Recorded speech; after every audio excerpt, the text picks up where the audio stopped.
Most bankers aren't ready to help you until after their third cup of coffee. But with Central National Bank's after-hours service, you don't have to wait for the bank lobby to open to get help. You can contact us from 6 to 8:30 in the morning or from 5 to 10 in the evening, and we'll connect you to a real, live, local person who can answer questions and fix problems 7 days a week. Bank different. Bank Central. Central National Bank. Member FDIC.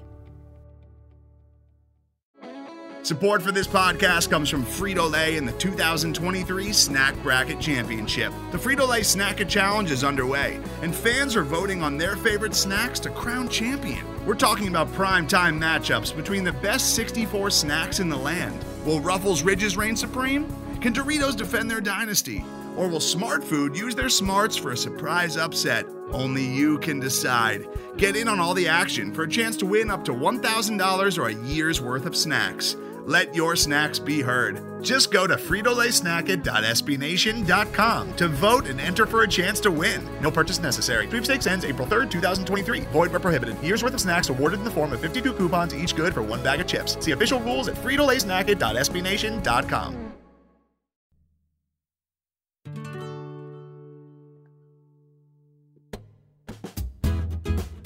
Hey everyone, welcome to Women's Hoops and Talks, where we are elevating the voice of women who love basketball. I'm Tara, and I'm joined on the line by Kendyl. Kendyl, how are you doing today? I'm doing good. How are you? I'm doing pretty good. And while I'm thinking about it, let me remind everybody that Women's Hoops and Talks is part of the Almighty Baller Radio Network. And if people like our podcast, they can go to Blazers Edge on iTunes or Stitcher and subscribe to Blazers Edge. All the Women's Hoops and Talks, the W.H.A.T episodes will all show up in that feed. Or if you just want to get the W.H.A.T episodes, you can follow us on Twitter. And every time we post an episode, we will put it out that way so people can tune into our episodes or go back and find all of our old episodes. The Twitter address is, if I can remember it, at Hoops and Talks. So find us on Twitter, find us on Blazers Edge on Stitcher or iTunes, and yeah, subscribe and let us know what you think. Yeah, so we're going to jump right into our conversation today. And for those people who like to say that the NBA season doesn't really start until after Christmas, we're going to kind of do a little recap of everything that's happened in the season so far for maybe those people who have missed that, or just people who kind of want to recap everything that's going on. Kendyl, could you imagine like waiting until Christmas to watch the NBA? No, I'm that person who I watch Summer League, which I have friends that make fun of me for watching Summer League, and I watch preseason, and I follow everything. So yeah, I will never make fun of you for watching Summer League because I go to Summer League. So you got to come. It's so much fun. But yeah, I'm like you. I'm like training camp. Like I'm like media day. I like have all my gear on at work. I like I get dressed head to toe in my Blazer gear for media day. That's how excited I am. Well, we're going to start with day one, which was one of the big marquee matchups that everyone was looking forward to, which was the Cavs versus the Celtics. Obviously, because of the Kyrie Irving trade, people were excited to see him and LeBron play against each other. And that opening game did not end the way that everyone thought it was going to end. Well, Gordon Hayward, who obviously was a free agent over the summer and signed with Boston, he got injured within the first, 4 minutes into the game? Yeah, something? It was like less than 5 minutes into the game. Yeah, he got that awful injury that has ended his season. So that was kind of the first thing. Plus that game itself was also just, after that happened, that was still a very exciting game.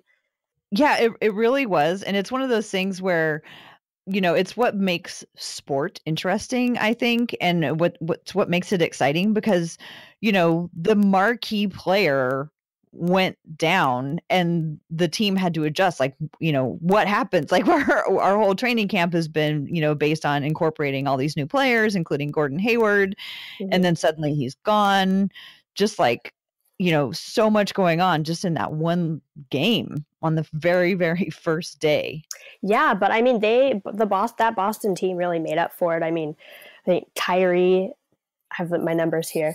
Kyrie had 22 points and 10 assists, so he definitely stepped up a lot.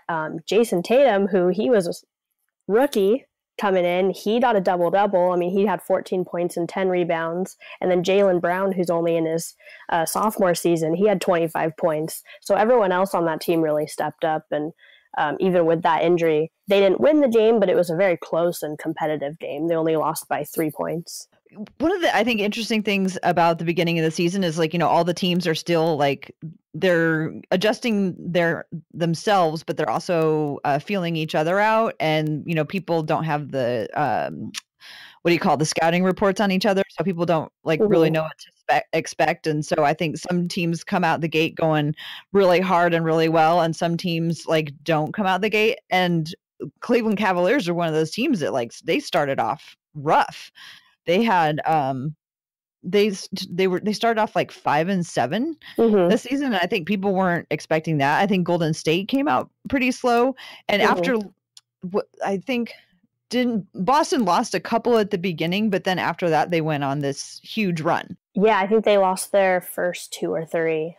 Yeah, and then they ended up with the biggest winning streak so far of the season. Yeah. But yeah, so starting with the first day, we had the injury to Gordon Hayward, and this close game right down to the wire between the Celtics and the Cavs. But that wasn't the only injury that happened at the beginning. So if you only started watching at Christmas, you never got to see Gordon Hayward in a Celtics uniform. You never would have gotten to see Patrick Beverley in his new Clippers uniform. Mm-hmm. Jeremy Lin was injured his first game. Mm-hmm. I mean, it was just after all the intensity of the summer and all this waiting and all this buildup, to have so many key injuries happen right at the beginning, it was kind of shocking. Yeah. And then, I mean, you also have some of these people were injured either in the beginning of the season or during the summer and didn't even make their debut. But there's people like Chris Paul, Blake Griffin, Gobert was injured. He's still out. And then you have people Millsap. And then you have people like Kawhi Leonard and Isaiah Thomas, who they were injured going into the season. And Kawhi has made his debut, but he's kind of in and out. They keep resting him. He's not 100%. And then Isaiah's not making his debut until Tuesday. Or tomorrow. He's making his debut finally. So a lot of people who are getting injured that are bid players, but a lot of people have been saying there's more injuries this year. I don't think there's actually more injuries than usual. I think it's happening to higher caliber players, so people notice it more. But the amount of injuries is really not any different than past years. Yeah, I think you're right, and it's not even just the high caliber players. It's the high caliber players that were on our mind this summer. Yeah. So it's not even just the big people. It was the guys who we've already been thinking about, and we've been wondering what's it going to be like when Chris Paul. He was somebody who missed a bunch of time too. Yeah. We were all anxious to see what Chris Paul was going to look like next to James Harden, and we wanted to see what the heck was going to happen down in LA with the Clippers. And we haven't seen any of that we saw a little bit 11 games for Patrick Beverley, and we've seen a few games for Chris Paul, but yeah. So, but some people, if they hadn't watched, would not even have seen any of these players who are out for the whole entire season. Yeah. So there were some Twitter played as a new character in the whole NBA world now. It used to be the players and the games, and now there's this whole other entertainment channel of Twitter. But so far this early in the season, it has not disappointed. There was the whole Eric Bledsoe "I don't want to be here" tweet, which happened. Yeah, that was definitely something that sticks out in my mind as. In the early going. What did you think of all that?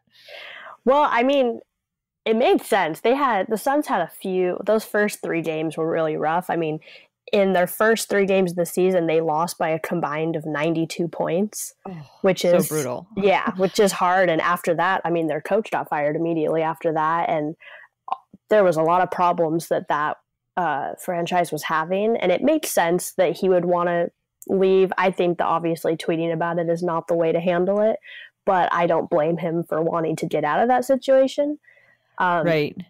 But I think that honestly, that trade that he was part of was it was a very good trade. I mean, it helped. I mean, the Suns, I don't think necessarily not having him has helped the Suns, but for Milwaukee, which is where he got traded to, like they definitely, I mean, before he joined the team, they were only at a 40% winning percentage. And then after he joined, they bumped up to 60%. He's really helped them, and he got what he wanted, which was to play. Yeah, exactly. And like that's what Milwaukee needed is obviously they have Giannis, so they have a very strong person leading their team, but they really needed a point guard. And he definitely fits in that situation.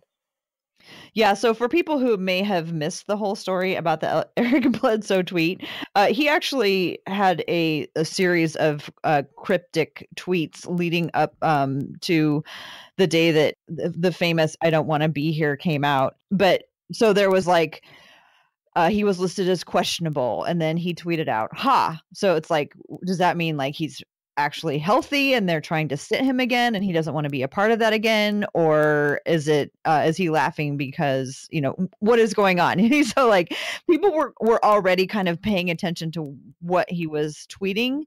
So the day that he tweeted out, "I don't want to be here," like people were all over that because he'd already sort of set the bar, like something weird is going on.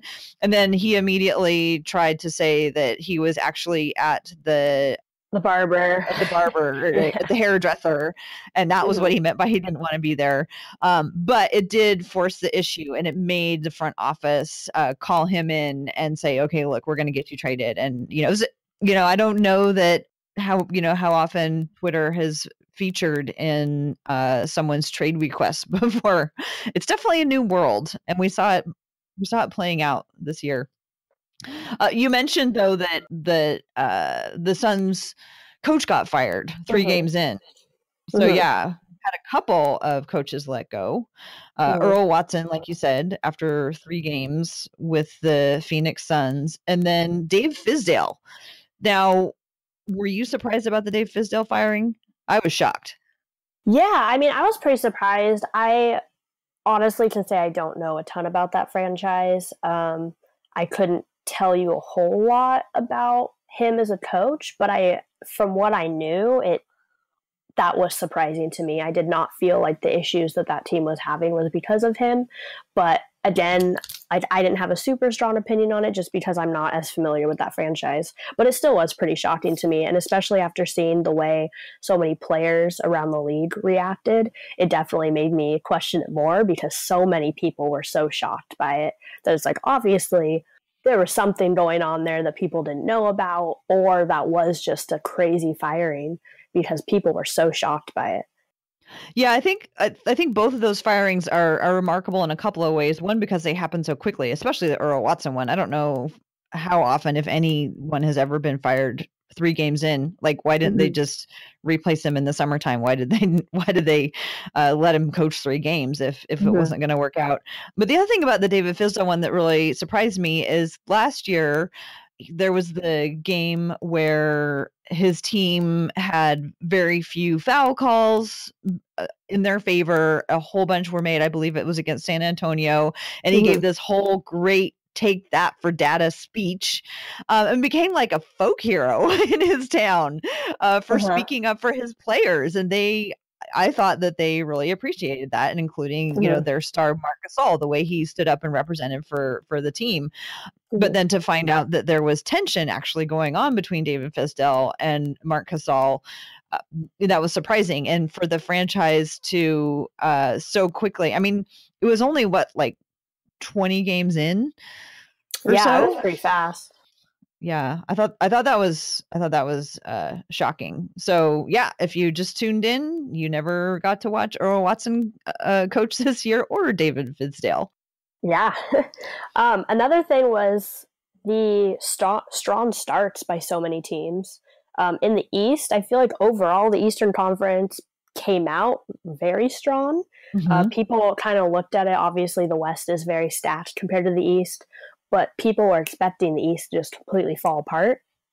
And there were a couple teams specifically that came out and had really strong starts, which were the Orlando Magic and the Detroit Pistons. They both had very strong starts and were kind of shocked everyone. They didn't last very long, but they started very strong. Yeah, they did. But we're now 35 games in or whatever. What do you think about the old adage, for the last several years, it's been kind of a joke about, how the East is just never going to be as good as the West. I feel like things are kind of changing a little bit. What do you think about that? I think that in some regards it is. I think that people don't give players in the East enough credit, even though, as a whole, the West is a lot stronger, that there still are so many strong players in the East. And I don't think that they always get the credit they deserve. But I think overall, I still think that the West is still just so stacked. It's really hard to compare the two. I think it's honestly just comes down to the East doesn't get enough credit, but they still should not. They're still not on the same level as the West. I feel like the bottom of the West is slipping, and oh, yeah.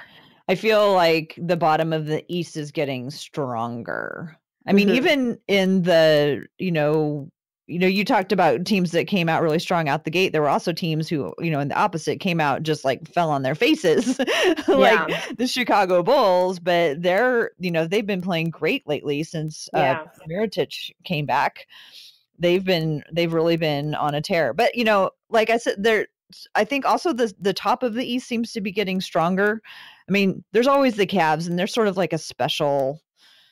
I don't know how to categorize them because they're such an interesting collection of pieces. That's just like whatever chess pieces LeBron wants to work with, like they're there. But you've got Boston, you've got, it looks like Philadelphia truly is going to be on the rise. You've got Milwaukee with Giannis. I think that the top of the East is also getting stronger. Yeah, I like that you brought that up because actually one of the things I wanted to talk about was the Toronto Raptors too. Oh yeah, which I've said before on this podcast that DeMar DeRozan's my favorite player in the NBA. So I follow. You see him tonight? Yeah, I did not career high, but franchise high too. He had a crazy game tonight. But so I follow the Raptors pretty closely. And they look like a completely different team this year. I mean, they've always been pretty strong. They've always kind of floated around that second or third seed in the East. But they're known for kind of falling on their faces in the playoffs. And I think after getting swept this year, that was kind of that was the last straw for them. And they made a lot of changes in this offseason. Their personnel did not change, really. But they look like such a different team, primarily their offense, because obviously with DeMar, he's not a three-point shooter, and he's coming out this year and is shooting the three. Still not a ton, but he's doing it. And I think it was, he's up 7% from last year. He's already made the same amount of threes this season so far than he did all of last season. So he's definitely changed his game a lot, and just their offense overall. They are shooting the three more, which is spacing out their offense, and they're putting less focus on DeMar and Kyle Lowry, which is it's kind of throwing other teams off because they're not used to playing against them like that, and it's working for them. I mean, they're second in the East right now. Yeah, I'm glad you brought them up. They're one of those teams that I always forget about. And they kind of fly under the radar, but you're right. They have absolutely been on a tear lately. And I don't know if you listen to the Lowe Post podcast, but Dwayne Casey was recently on there, and he talked about the culture change. And it's so interesting because usually when we talk about culture change with a team, we're talking about like all new personnel. That's kind of like, code for we're blowing it up and starting all over again with new people. But the Raptors are approaching culture change basically with the same roster. And they're looking at it as like a change to the way they play the game. And I think that's so fascinating to see a team with basically the same personnel decide they're going to try something different and being successful with it. Yeah, I think that speaks a lot on their backcourt too, which is DeRozan and Lowry. I think that obviously they've both been in the league for a while, and to have their coaches and everything go to them and say, we're basically changing the way you play this game, and have them be okay with it and be succeeding at it, I think that speaks a lot on them of what type of players they are and kind of what type of leaders they are on the team too, is that they were okay with making sacrifices of maybe their minutes went down, their usage went down just in general, and they're okay with it, and they're finding ways to succeed that way. And that just speaks a lot on the type of players they are. Yeah, that's a good story, and I really hope that they can continue it, because I think one of the things that fans in general is we get used to our team one way, and we think that it's going to stay that way forever unless there's personnel change. And I don't think it's common to see, a coach just try something new with the same players, and it's just not something that we're used to. And I'm looking forward to seeing how that works out over the whole course of the year. Definitely. Let's see what else exciting happened at the beginning of the season. Well, you mentioned the play of some of the rookies. Yeah, we have a very strong rookie class this year, which is exciting. I think coming into the first few weeks of the season, it was Ben Simmons is going to be Rookie of the Year, no questions about it. I mean, I am guilty of saying that. And now it's like there's a tight race now. There are definitely more people that like it could easily go to them, and people are coming out that you would have never expected. You have Kyle Kuzma, who's on the Lakers. The big talk was around Lonzo Ball. And Lonzo Ball is not the best rookie on that team. And Kyle Kuzma he was leading rookies for a while in scoring. He's not anymore. Mitchell Donovan is actually leading now. Donovan Mitchell. Or Donovan Mitchell, not Mitchell Donovan. Donovan Mitchell. He's leading scorers now he's like 18 points per game or something. So he's another name that people did not expect, and he came out and is playing crazy. Yeah, leading up to the draft, I remember, the second half of last season, people talking about what an incredibly deep draft class it was going to be, and I was kind of like, yeah, okay, whatever. That means like the first, the top ones are going to be really good and better than usual, but I didn't really think it was going to go as deep as it seems to have gone. And we're not even, Markelle Fultz isn't playing. The number one pick isn't playing. Lonzo Ball, you mentioned. What's your opinion on how Lonzo Ball is doing this year? Well, we've talked about this, so I'm not a Lonzo fan. But I think he's doing fine. I think what really hurt him was that there was so much hype around him, and he didn't live up to the expectations. So people are being hard on him and calling him a bust now. And I don't think he's a bust by any means. He's putting up good stats. I just don't see him being this Hall of Famer one day. But he's doing fine for his first season. Like, he's definitely one of the stronger rookies. I would not put him in the conversation for Rookie of the Year at all. But he definitely, I think he's doing just fine. Yeah, you're thinking fine. You're not, he hasn't fallen off the cliff. He hasn't gotten worse or anything. Yeah. But he's doing fine. Well, he and LeBron led to my second favorite Twitter meme of the season so far, which was he and Lonzo and LeBron were caught on camera talking to each other, but they were doing this thing where they were holding their jerseys up above their mouths. So like, on the sidelines, how football players like cover up their mouths so you can't see what they're talking about. So LeBron and Lonzo were doing that, which I just thought was just so brilliant that they would be doing. I don't know why it just struck me. It was just so hilarious that they would be doing that. And then there was all kinds of speculation about what they were saying and all kinds of funny jokes about what they could have been talking about. And then it turned out somebody actually captured the audio, which I think A, is kind of creepy, and B, was perfect because it was basically just like, hey, people are going to wonder what we're talking about. You just stay strong, okay? It was like LeBron planned the whole thing. It was so brilliant.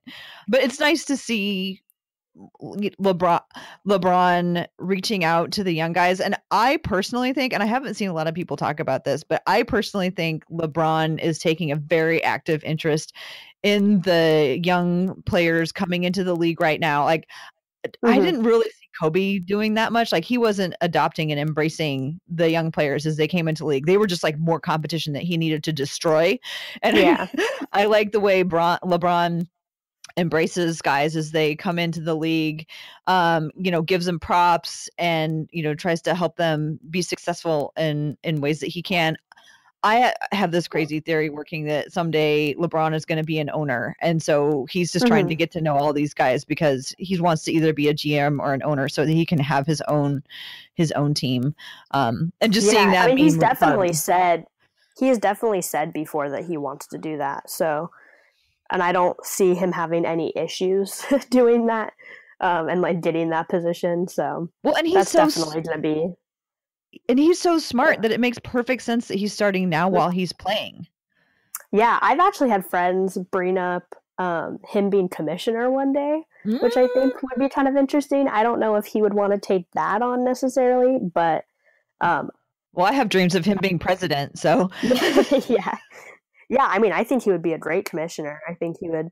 That's really interesting. Really Yeah, that's you don't ever really see that in media or anything. I've never seen anything about that, or even people just like joking about it. But I've had a couple friends like say it as a joke, and I mean it makes sense. I don't know if that's something he would ever want, but it would definitely make sense for him to do that. I think that's really interesting. Well, I think that he's going to be an owner because I think he wants to like have that, all the power, and really as powerful as the players are, and as much as this is a players league, the ultimate power lives in the owners. And so I think that's what he wants. And that's why, like, as everybody's discussing where LeBron is going to go next year, I haven't heard anybody talking about like him wanting to go to a team where he can learn how to be an owner or a general manager. Like that's why I think the Lakers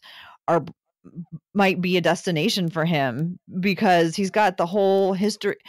I think he appreciates the history of the Buss family and everything that has come before, just like the Lakers franchise. And I think he appreciates that. And I think, even though Magic, hasn't, I guess he's not the GM. He's like the special counsel or whatever he is. And Rob Pelinka is the GM. But I think that he could learn a lot there. Or maybe he goes back to Miami. So, he went there to learn how to win a championship. Maybe he'll go there to learn how to be an owner. Yeah, maybe. Or a GM. I don't know. I think it's interesting. But that hasn't happened yet. And we're talking about things that already happened in the year. Yes. So, getting off topic. So I pulled a bunch of statistics of just like random things. So if somebody didn't watch any of the NBA up until Christmas, they would have missed 232 minutes of LeBron James. They would have missed 1,009 points scored by James Harden. He scored 1,009 points in that period. 312 free throw attempts. DeAndre Jordan had 488 rebounds. Russell Westbrook had 326 assists. Russell Westbrook had 11 triple doubles before Christmas. Yeah. I mean, I don't know why we'd be surprised anymore, right? Yeah. Boogie had 168 turnovers. Paul George had 80 steals, and Miles Turner had 64 blocks. Top performers before Christmas. LeBron James had a game where he scored 57 points. He's in the 15th year of his career. Is that right? And that's 57 points. Yeah, and that's what's so crazy is if you actually look at his stats this year, he's having potentially the best the best season of his career. If you just base it purely off of stats, which I know obviously is not everything, but if you're just looking at stats, he's up in every single category. He has a higher percentage than his career average, which for some people doesn't mean a lot if they had like a rough couple seasons at the beginning. But he came out his rookie year with crazy stats. So his career average is still better than like almost everyone in the league. So when you say that he's up in every, like percentage wise, he's up in every single category, like that's crazy. And then he's also up from last season in every category. He's up, his 3-point percentage is up. He's shooting 56%. He's shooting 56% field goals, which is higher than the only other seasons that he's had a higher percentages is his last 2 seasons in Miami. Mm-hmm. So it's his 3rd highest season, basically, in just field goal percentage. So he's having just a ridiculous year. Yeah, I love that we're actually hearing his name creep back into the MVP conversation. Mm-hmm. I mean, I feel like he has been the MVP for years, but you have to give it to other people. Yeah. Oh, I think that if they were to decide right now, I think it should be him. I know a lot of people are saying James Harden, but I think what it comes down to is a lot of people forget that MVP is most valuable player. So that's like most valuable to your team. And if you look at who has been the most valuable to their team, I would definitely say it's LeBron right now. Like LeBron, he's carrying that team at the moment. And with Houston, obviously, while Chris Paul hasn't been playing a ton, he definitely their winning percentage is way higher when he's playing. And there's so many other players on that team. They have a really, really strong bench. And that's just stuff that Cleveland doesn't have that as much, and LeBron is really carrying that team. So if you just were comparing who's playing the bigger role on their team, it's definitely LeBron. Yeah, he's fantastic, and I really I'm not super wild about all the collection of people that got added to the roster, but I like Dwayne Wade's attitude and how he's adjusted to the roster. And I think there couldn't be a more stark contrast between Dwayne Wade coming off the bench and Carmelo Anthony laughing hysterically when somebody asked him, "Are you going to come off the bench?" Yeah, when he probably should be coming off the bench. Yeah, exactly. How are you going to walk that one back, buddy? Yeah. What do you think about how OKC has been playing? Because that's something that everybody had their eyes on this year for sure.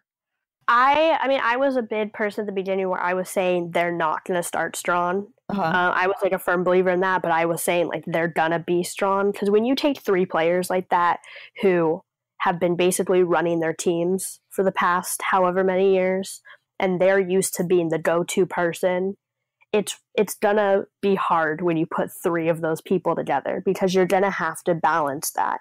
And then it's, okay, well, who's going to be running, who's going to be running these types of plays, who's doing all these different things. And they struggled with that at the beginning, and people were like, oh, it's terrible, they're terrible together, it's not going to work. And I don't think it really has anything to do with the whole quote-unquote ball hog situation, which I think maybe that has something to do with it, but I don't think that's the big problem. I think the problem was just they weren't used to playing with other people like that. So now you put them together, and it's going to take some time, and they're getting the point now where they're figuring it out, and they're getting scary now, mm-hmm. which I think is what a lot of people thought they were going to be right off the bat, and they just weren't. But they're starting to get there, and they're turning their season around. So, yeah, lucky for the Blazers who share the Northwest Conference with them. Yeah. How do you have any thoughts on the Northwest Division and how it's been going? Yeah, I think it's been interesting because it's been it's a pretty strong division this year. And I guess I should say we're interested in that because we're Blazer fans. So if people who aren't Blazer fans are listening, why are we randomly talking about the Northwest Division? It's because we're from Portland. But yeah, I think it's been interesting because these teams have basically all been jumping around. Mm-hmm. And that's such a great description of what's been happening. They really are. For a while, the Blazers were the highest in the division, and then all of a sudden it was the Timberwolves, and then it was the Nuggets, and then it went back to the Blazers, and it's been consistently just changing. I don't think any team has held that for number one position for more than like a week or two.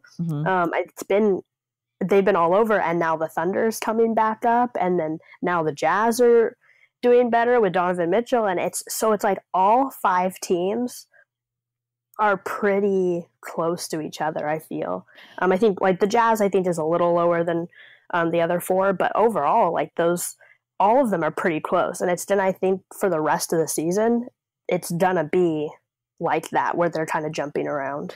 Yeah, I did I pulled some numbers. It was probably like a month ago or maybe 3 weeks ago, where I was looking at the disparity between the top and the bottom in each of the different divisions, just to, drive home the fact of how close things are in the Northwest Division. And it was like by far the least amount of space between the top and the bottom of any of the divisions. I mean, right now, if you look at the Northwest Division, the Timberwolves seem to be getting it together, and they're 23-14, and then the Jazz are now 16-21. So they're not as close together as they used to be. But in the middle, Oklahoma City has 20 wins, the Nuggets have 19 wins, and the Trailblazers have now 19 wins tonight. So like they're just neck and neck in the Northwest Division.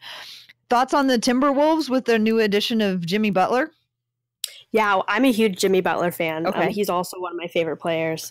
So I think that's a really interesting team. I really like watching them play. I think that their biggest problem is that they're kind of playing at a slow pace. Mm-hmm. So when they're playing teams that are very up-tempo and fast-paced, they're kind of falling behind a little bit, and they are struggling with that. But I think that if they kind of get that figured out a little bit, I think that they're definitely a contender for at least making it to a couple rounds into the playoffs. Mm-hmm. I think that they're definitely a very strong team. But, I mean, again, like they're not that – I don't think they're necessarily any stronger than the Blazers or the Nuggets or Thunder. I think all 4 of those teams have similar, like each team kind of has their one big problem. And I think it's really just going to come down to who figures it out the fastest. I think you're spot on on that. One of the things that I get from watching the Timberwolves this year is every year Timberwolves are the team that I'm absolutely terrified of for the Blazers. Mm-hmm. I'm just like, oh God, this is the year the Timberwolves are going to fit it all together. And I was really shocked that last year wasn't the year, but I've been watching them and I'm wondering if Karl Anthony Towns has kind of plateaued. I feel like he's plateaued and I don't know what or if or how he can get to the next plateau.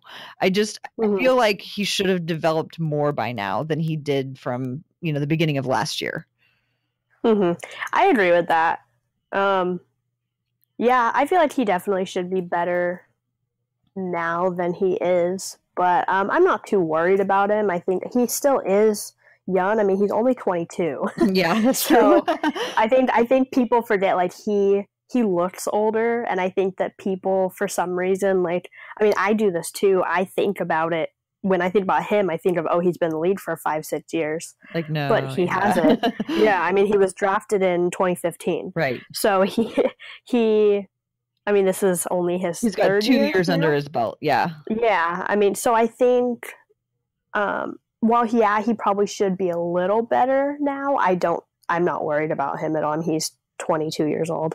So, yeah. And he's already like one of the top players in the league. Yeah. So good point. Yeah. Let's see. What other things have we noticed from the beginning of the season that to comment on? Well, I know I've mentioned this before, so I won't really talk a lot on it. But one of my big surprises was definitely Victor Oladipo this year. Mm-hmm.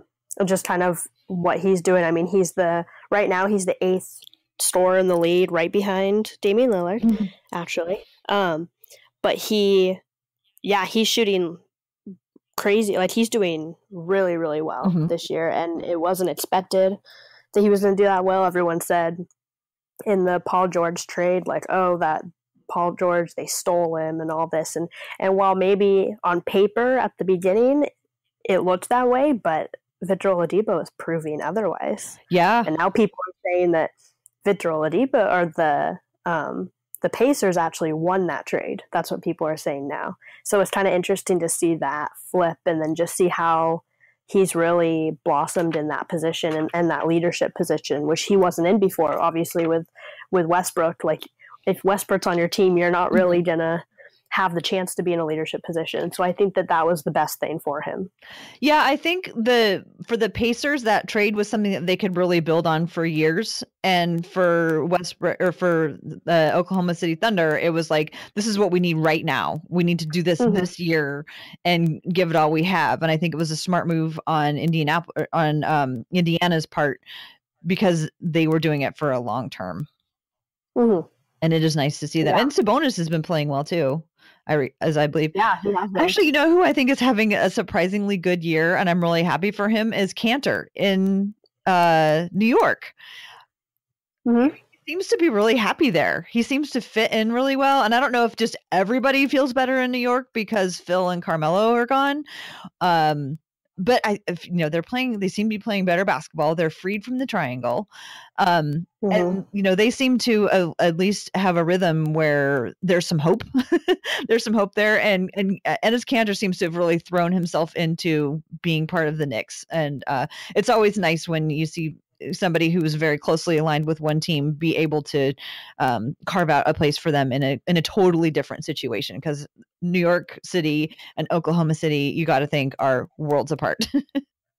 Yeah, definitely. I agree with that. Let's see. Anything else you want to mention about things that have happened so far this year? I think one of the interesting things, which we always kind of see tension between obviously the players and refs, but I feel like this year it's been a lot worse, kind of the tension. And there's been not more ejections this year, but kind of similar to the way, like I was saying with injuries, where there's not more, it's just happening to more like higher caliber players and players that are talked about more. So it's a bigger deal. Like LeBron got ejected this year, first time in his career.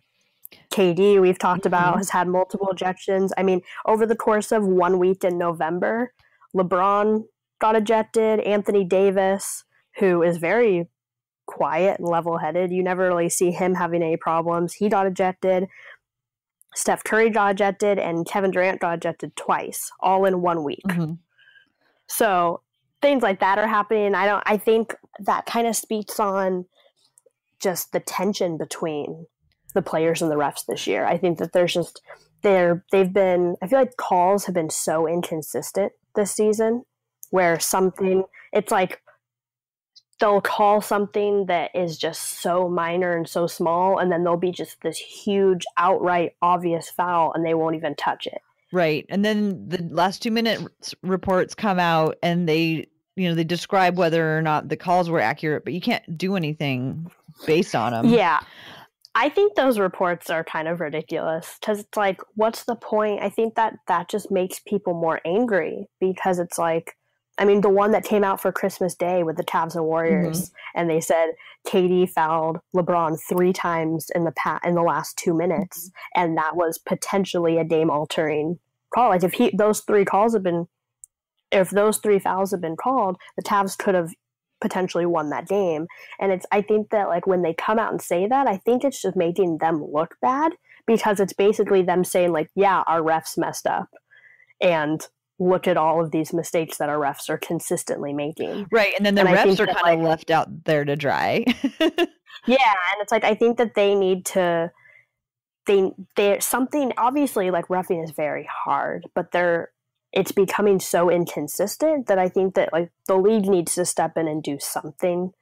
I know that they've talked about making it so coaches can challenge, like how the NFL works, where coaches can challenge plays. They're talking about potentially incorporating that into the NBA, which I think stuff like that, I think that they need to do something.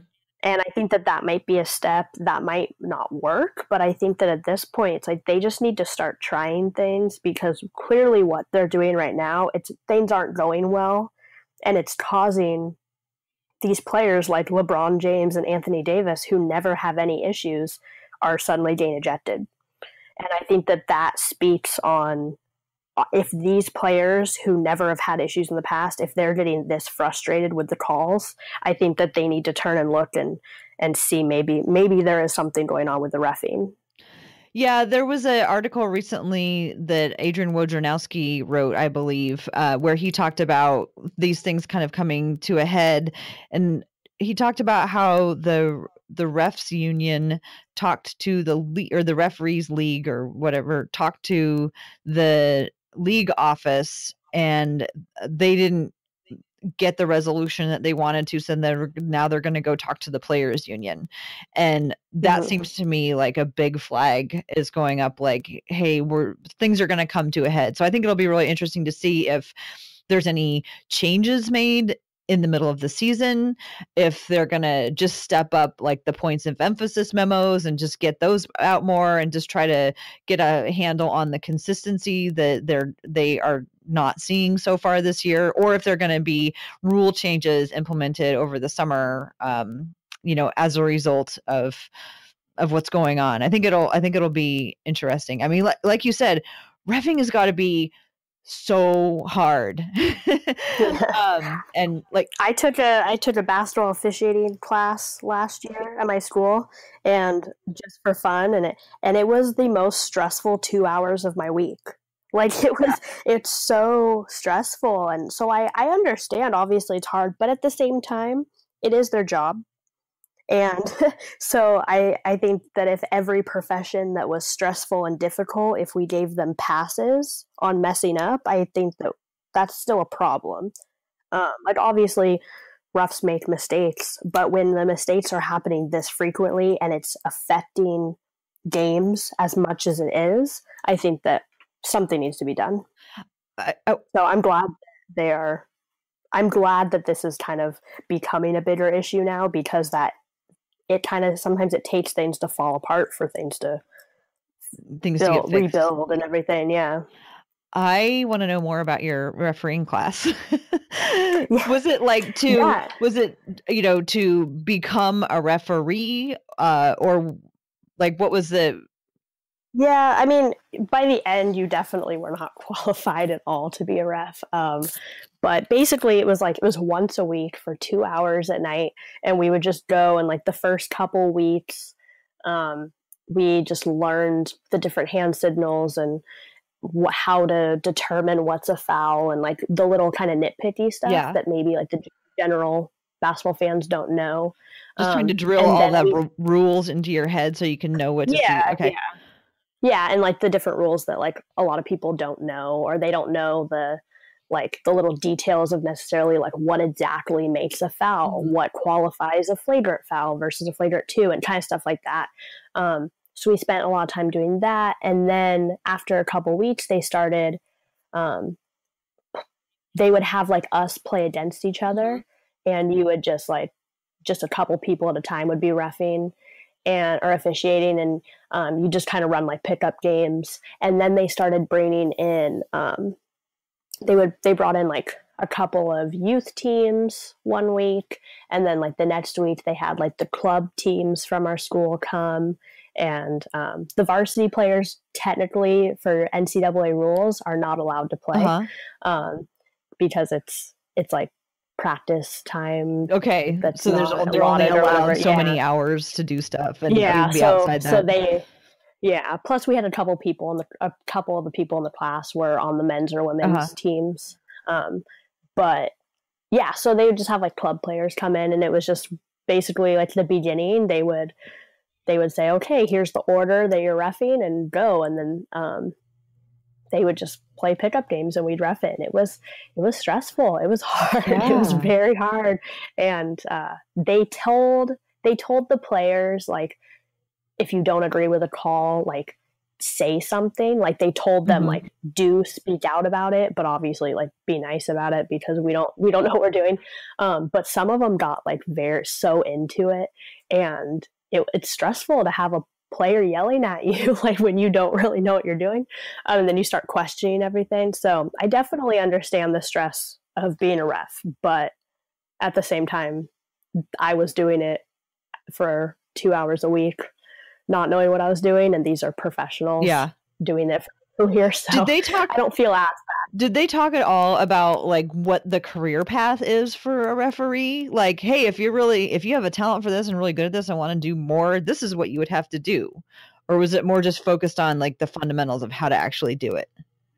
Yeah, they talked about it a little bit. Basically, you just have to start at the bottom and you just start reffing like youth teams, and then you like the more you ref, people start recognizing you and they'll start hiring you for higher levels, and then you just basically work your way up. And they were talking about like how much refs make. Like refs make a lot of money too. Like I was very surprised by that. I did not realize how much money they make, but that like we had the opportunity to like sign up to ref youth games, and just for one, or you would do ref like back-to-back games. So it was an hour and a half of your time and you made $200. Holy Moses.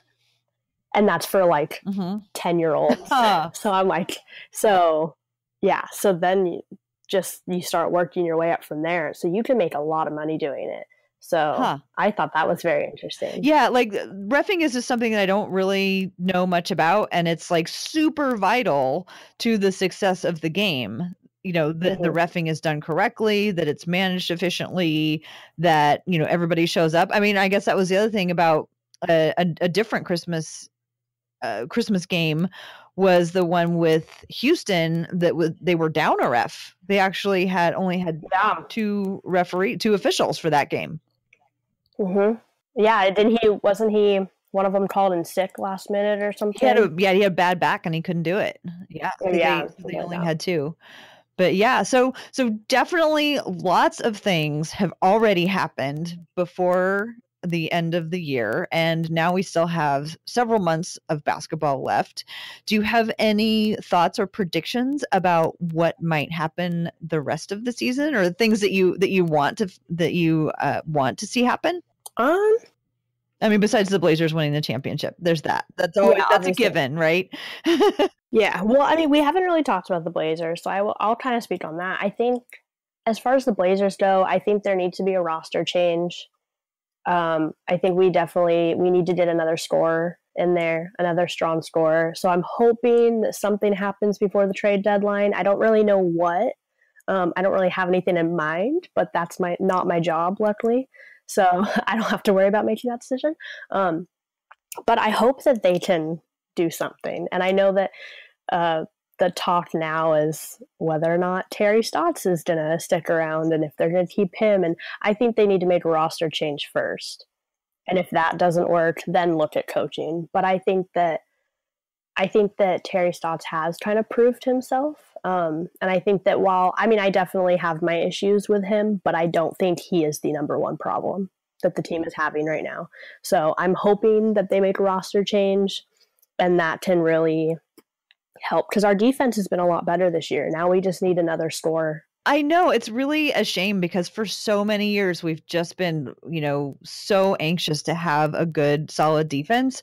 And we finally have a defense that we can rely on. I mean, it's not the top in the league, but it's in the top half of the league. I mean, in the last 2 years, we would have never imagined that we were going to be in the top half of the league in defense, much less in the top 10. I don't know if we're still in the top 10, but we've been in the Blazers have been in the top 10 for a good portion of the season. And just to be in that position is something that I didn't really think that we were going to see for a while. So he's got to be doing something right.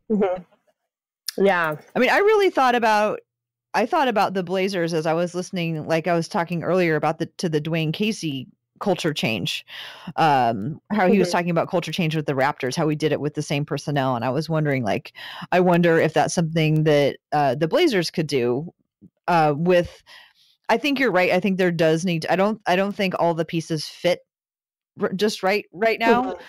But I think that Damian Lillard is close enough and trusting enough of the coach that if the coaches came up with an idea and said, here, this is what we think we need to do now, I imagine Damian would go along with it if it meant that it basically got to keep the core of his guys together.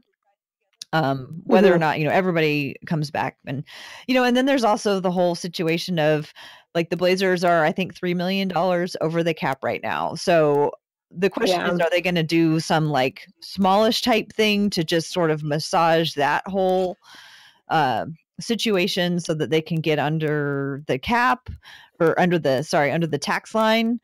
Or are they going to do something big that's more of a splashy personnel move? So I actually just looked it up. Portland is currently 4th in defensive ratings in the league. Wow, still? So it goes Boston. It goes Boston, Warriors, Spurs, Blazers. Well, so I can tell the things are different because for the last few years, I just remember watching Damian Lillard just drive straight into the gut of whatever power forward the other team put up there. Usually it was Taj Gibson and just Damian Lillard just like curling, trying to fight through and just smashing right into a wall of power forward. And that's just simply not happening this year. They're moving around. They're getting to spots. They're sticking with guys. They're following them all the way through. It's very exciting, and it's disappointing that the offense has fallen off. But I gotta think that they're gonna even out at some point. Yeah. Actually, so the other night, after the Philly game on Talkin' Ball, which is on the NBC Sports Northwest, the guys on that show were kind of talking about the culture of the Blazers right now. And they brought up a really interesting point, which was basically like, they think that like Nurkic is a big problem right now, where he hasn't been playing like he was last year. He's not living up to those standards. And they were saying that it looks like the team is lacking just as a whole is like being held accountable, like individuals. And I think that that's a good point is, you don't see, like you see with certain teams, especially you see LeBron doing this all the time. If someone does something wrong, he'll immediately go up to him and say something. He'll call him out on the court. Things are happening like that. People are held accountable instantly. And that doesn't really happen with the Blazers. And I think that that's something they said that they thought that would really help. And like when they brought that up, that definitely makes sense. And it's just, I feel like the energy isn't there so often, because when the energy is there, we play very well. It's just, it always takes something to get them there. It's like they can't produce that energy on their own. Exactly. And I think that like Dame is really the only person on the team who can consistently create that energy on his own, but he can't win every game for us. So it's like other players have to be able to do that. And like where they say like Angry Nurk scores, he makes free throws, he goes to the line more, he all this, and it's like, well, he needs to figure out how to do that without getting his nose broken. Like he needs to be able to just do that on his own. And that's what, and he even has said that, but it's like you don't see that effort getting put out there to make that happen. It's almost like they're unaware that they need to find internal motivation. Like external motivation is like, you do well so your team doesn't have to run lines, or, whatever it is that you're doing like in high school and college to learn how to motivate. But by the time you make it to the pros, you should have enough internal motivation that every night you stepped out on the floor, all the reasons that you're in there to play your best. You don't have to wait until you get popped in the head or, or whatever. Yeah. And I think that could potentially go back to the coaching too. I think that is something that maybe that is a coaching issue, which obviously we don't know that because we don't see that side of it as fans, but that easily could be something that's like maybe something is not connecting with the coaching staff when they're not successfully able to motivate their team. So I don't know. It's going to be interesting to watch. And Blazers are known for not making bid trades around the trade deadline. So hopefully that changes this year. Hopefully they do something. Yeah.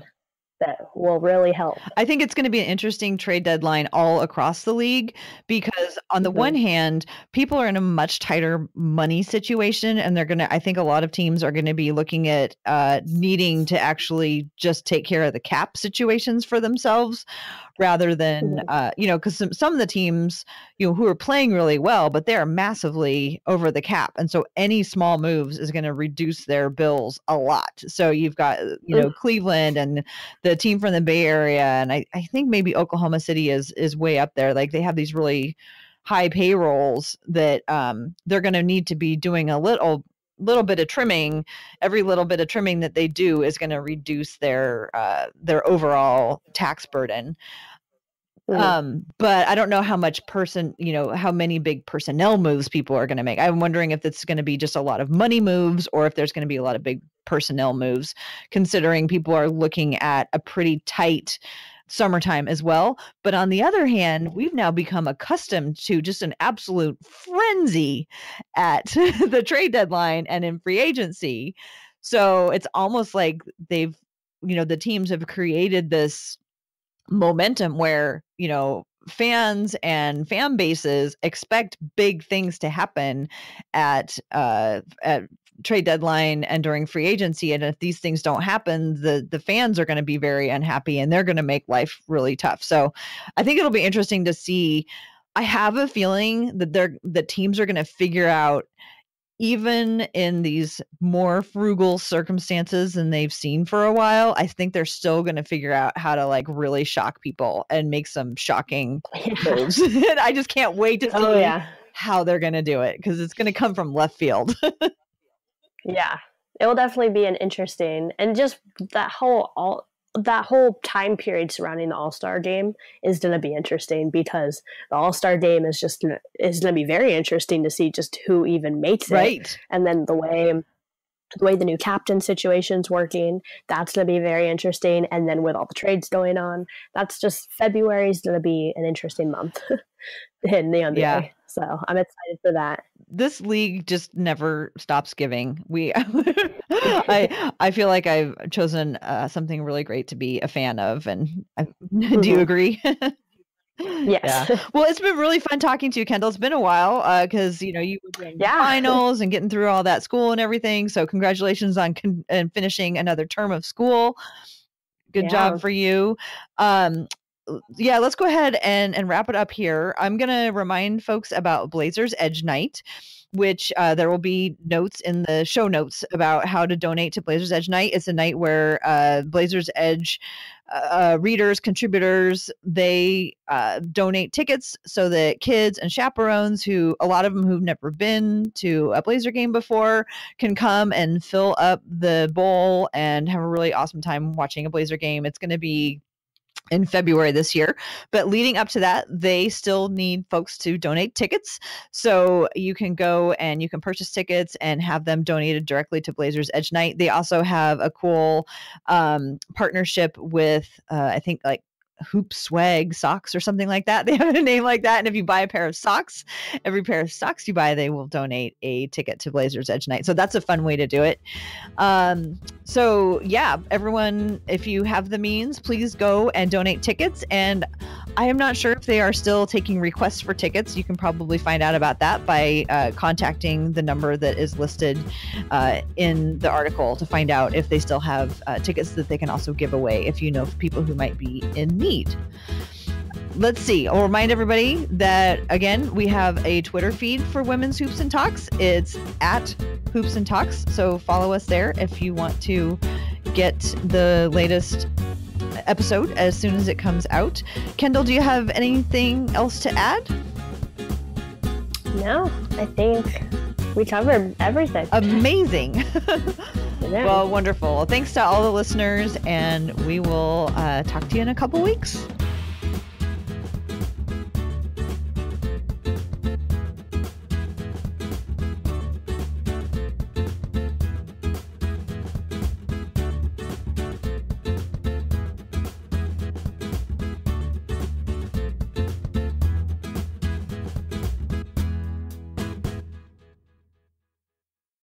Today's episode is brought to you by Cars.com. With over 2 million vehicles and 50,000 more added every day, Cars.com will match you with the perfect car for you, your budget, your life, your style. And if you're ready to say goodbye to your current car, Cars.com will get you an instant offer to cash it in. Just start by entering your license plate and get matched with a local dealer who will write you the check. So whether you're looking to buy or sell, just go to Cars.com. It's magical.